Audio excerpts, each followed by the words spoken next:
Hey everybody, I'm making this video for you to explain my MEPS experience and my TAPAS test experience because I know when I was getting prepared to go to MEPS and do my TAPAS and everything like that, I couldn't really find any videos or information on exactly what I was hoping to find.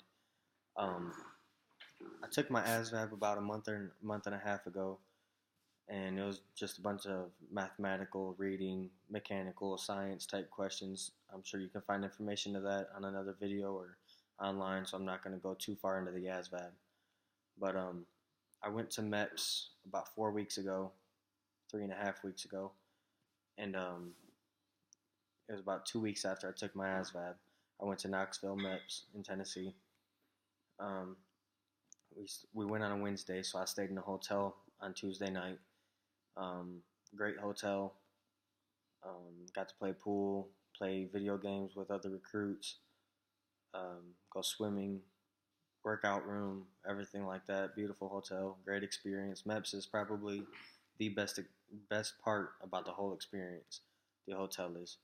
Um, Woke up at 4 a.m. Everybody was supposed to wake up around 4:40, but I woke up at 4 just to have some leeway and make sure I could get ready in the amount of time I had. Um, Woke up at 4 o'clock, got ready, went downstairs where everybody was supposed to meet at. Ate breakfast. We all had a great breakfast buffet, eggs and everything like that. And then we went and lined up downstairs where we were told to line up at. Got on a bus and went to MEPS in Knoxville. Got to MEPS, went through metal detectors and everything like that. So don't take anything as far as knives, even a bullet. Even if you don't have a gun, a bullet can get you kicked out. Um, don't take anything you don't need at all. I'm sure your recruiter will tell you that. Got done through with the metal detectors, went to the floor where MEPS was. Um, got processed. Our social security cards, birth certificates, paperwork got done. Took a picture, everything like that to get in the system and fingerprints. Then we went to medical and we got our paperwork and we sat down to get our blood pressure. And then right after I got blood pressure done, I went in and got my vision checked, which is they do like these little colorblind type tests where you look at a series of colors and you try to identify the number within that circle or what square or whatever it was, and then you look through the vision things and read the letters through it and blah blah blah. After that, went and sat down. While you're doing everything I'm about to tell you, during all this, you're still trying to figure out. You're still trying to fill out paperwork. So while I'm doing this, in between them, I'm filling out my paperwork, like my name, social security number, location, medical stuff that might not even pertain to you, but you got to fill it out. I went in to do the hearing. They sit you in a booth, either by yourself or with a few people. I was with a couple people. Did a hearing test. They put your headphones on, and they will do a series of little faint beeps. And half the time you don't even know if you hear it, but if you hear anything at all, you click it. Sometimes I was like, well, was that a beep? And I didn't know whether to click it or not, so I did because I know anything I hear is gonna be a beep. So I clicked it anyway. Obviously, I passed it. I passed MEPS. Um, got all the paperwork filled out, and we went into a separate room where they lecture you and make sure you're not lying on any paperwork, which you shouldn't lie on any paperwork. The paperwork is there to make sure that you're fit and you're capable of going through the camp and being a soldier or doing whatever you're going enlisting to do. It's don't lie on any paperwork. Um, they say that they go back and they search everything. I'm not sure exactly how accurate that is and stuff like that, but just don't lie. A lot of people tell you say whatever you got to say to get through and everything like that. Just don't do that. Just be honest, and they'll work with you as much as possible. Um, After that lecture, we went in and we were sitting in a hallway after that lecture and after the whole briefing and figuring out what everything's supposed to be. We did the briefing and we actually got a breathalyzer. We got breathalyzed in that room. After breathalyzing, we went in the hallway and we sat down and we were waiting for, let's see what was next. It was blood drawn, I think. Yeah, blood. We sat in the hallway and one by one we had to get our ears checked. And then I had to go sit back in the hallway and wait for the people to get done. That way we could get our blood drawn. We got our blood drawn, went and sat back in the hallway, and then we were waiting to do what they call the Underwear Olympics, which I thought was going to be horrible, embarrassing, and everything like that. And it really wasn't bad. Once you're in there with everybody and you're all doing the same thing, everybody's there for the same exact purpose. You're all there to go through it, get done, and do what you got to do for your career. So it's not like everyone's staring at you or being all weird about it, unless you unfortunate enough to get a group like that. But everyone was. I think there was like 8 or 10 of us in that room. They ended up splitting us up, but there was about 8 or 10 of us in there in our boxers. Some people went and got your individual screening done, like your full physical, like personal physical done, and I was supposed to, but when I started it, they just shoved me in the room for the Underwear Olympics, and I did that after. So I did the Underwear Olympics, and that consisted of the duck walk, which isn't bad. It's about 10 seconds. It was one by one. One person would go do it, and on their way back, I would start, and then on my way back, the next it was a back and forth. It's not bad. It takes 2 seconds. Doctor was in there checking your joints. You know, they made you stand your hands out, move your arms around, hands around, put your arms above your head, slap them down as fast as you can without slapping your thighs or whatever.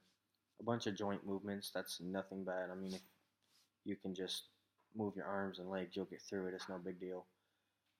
They make you stand on one foot for so long, and make you twist your other foot around while it's in the air. So make sure you can kind of hold your balance. I think one guy I think he got temporarily disqualified because he couldn't stand on one foot for so long. He like couldn't hold his balance. So they told him to go home and practice and come back and then try later on. So make sure you can hold your balance. They would come by when we were in there, make you hold one foot up, blah, blah, blah. They check the bottom of your feet for whatever reason. Check the bottom of your feet, make sure there's nothing wrong with them. Check your hands, check everything, pretty much, just while you're in there. And then check your weight, check your height. And if you're above, I'm above the weight that I'm supposed to be for my height, because I'm a little bit more buff, a little bit more muscle, so I was obviously above my weight. So I had to get the tape around my stomach to check my body fat, which I was fine. After that, I went in and did my personal physical, where he checked my toes, checked my feet. I have 3 prior hernias, so he checked that to make sure that I was okay. I had documentation, and I was cleared to be able to enlist with that physical. So I was cleared, perfect, good to go. He checks your coughing, your breathing, whatever. Checks your spine. Well, no, the guy checks your spine. When you guys are doing the duck walk and stuff, they make you bend over and they check your spine while you're touching your toes and stuff like that. But the other guy, he checked my spine as well. After the duck walk and everything, we were cleared medically. And then we went and seen our liaison. I think that's how it said, liaison. I went and seen my liaison and did paperwork, and I was supposed to go take my TAPAS test. And after the TAPAS test, pretty much everything's done.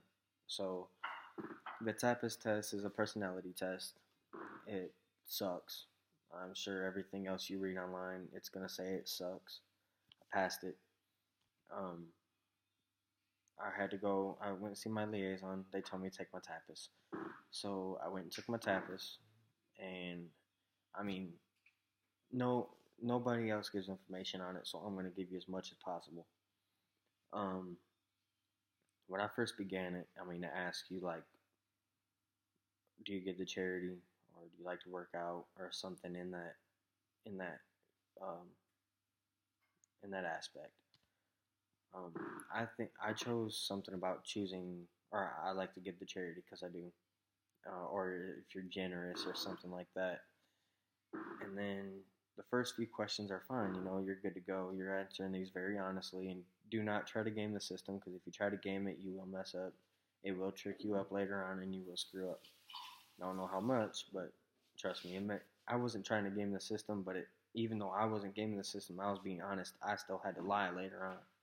It makes you lie. That's what it's for. It's there to make sure that, one, you're paying attention, and two, you're realizing what's going on with it. So, like, I would choose that I'm generous and give the charities. And then later on, let's say it asked me, I don't like to give the charities, and I'm not a good leader. Well, I can't choose that I don't give the charities because I just said I do. So I had to choose I'm not a good leader.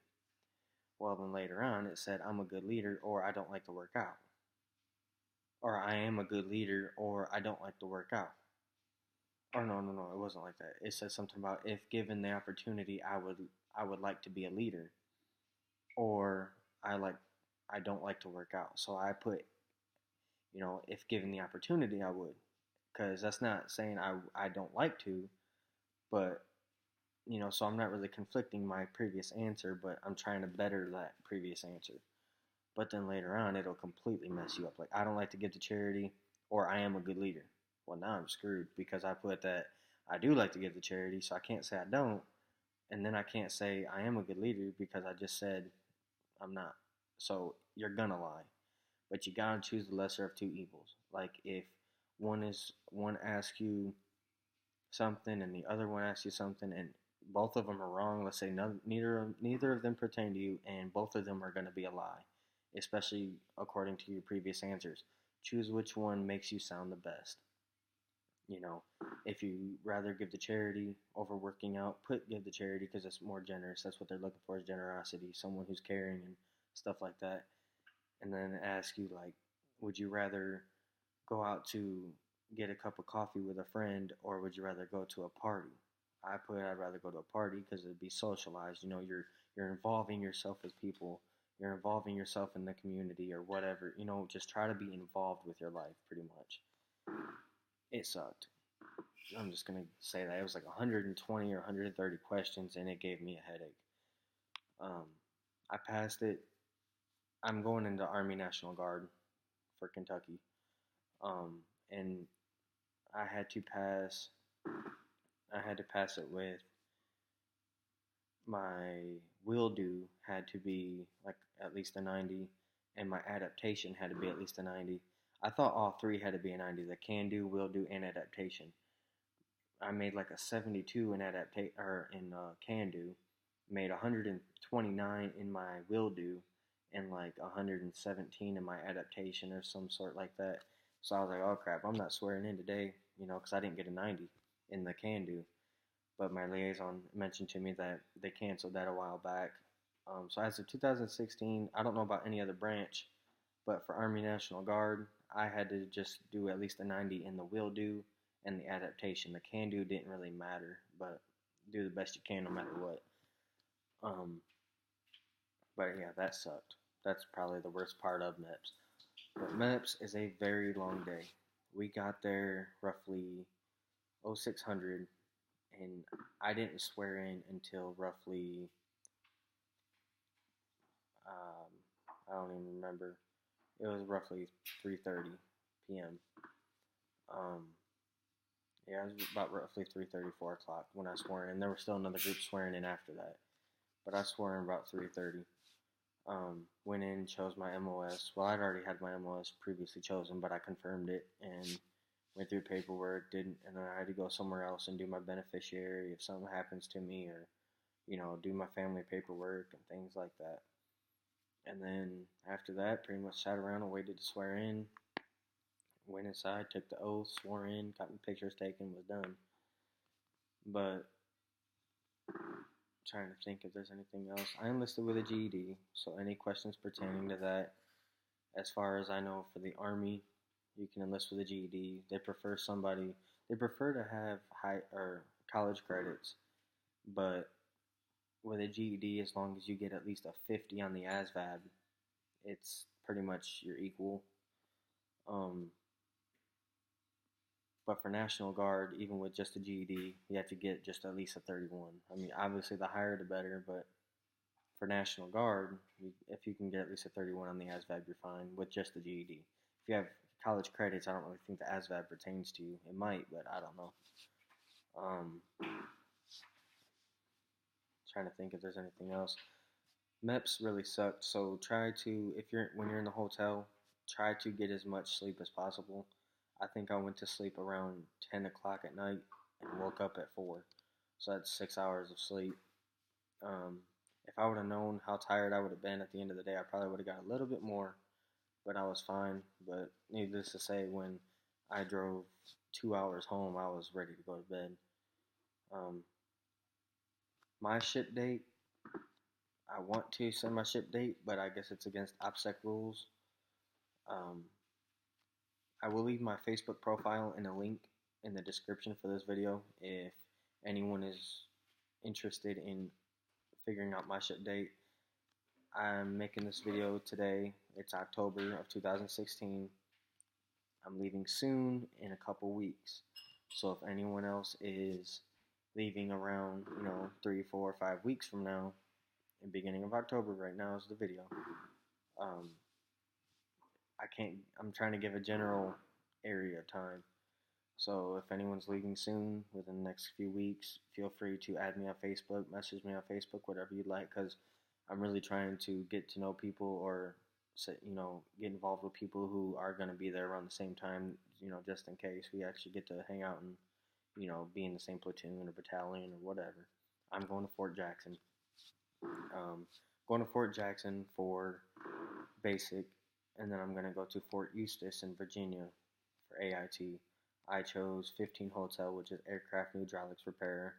That way it gives me something a trade to use in my civilian life when I get out. But if anyone is leaving or has any questions, if anyone even has any questions, feel free to comment, add me on Facebook, whatever you want to do. Either way, I'll get back to you. But when it comes to ship dates and stuff like that, I can't comment, and you shouldn't either. It's against the rules. I heard that if they find out you do and you end up getting a basic and they found out that, it's not good, that they pretty much, it's just not good. But feel free to add me on Facebook, message me, comment on here with any questions about MEPS, TAPAS, ASVAB, anything. I will do my best to get back to you with my personal experience. And now, if you're going to a different MEPS or different whatever, it may be different. I'm not saying that my exact day is going to be exactly like yours. You guys might do something in a different order. You guys might do something completely different. I don't know. But as far as where I went and when I went and how I did it, that was my exact order. That's how everything went. It wasn't bad. They did do a urine test. I forgot all about that. MEPS. During medical, while you're doing all your paperwork and your hearing test, and I said something about that lecture, they did the urine test too. So can't forget about that. So don't go dirty. When you're in the hotel, they got a bar. The guy will tell you, recruiter will tell you, other recruits will tell you, don't drink. I guess some have, and they do a breathalyzer and a urine test, so you're not going to pass it. You're not going to get away with it. It's not going to happen.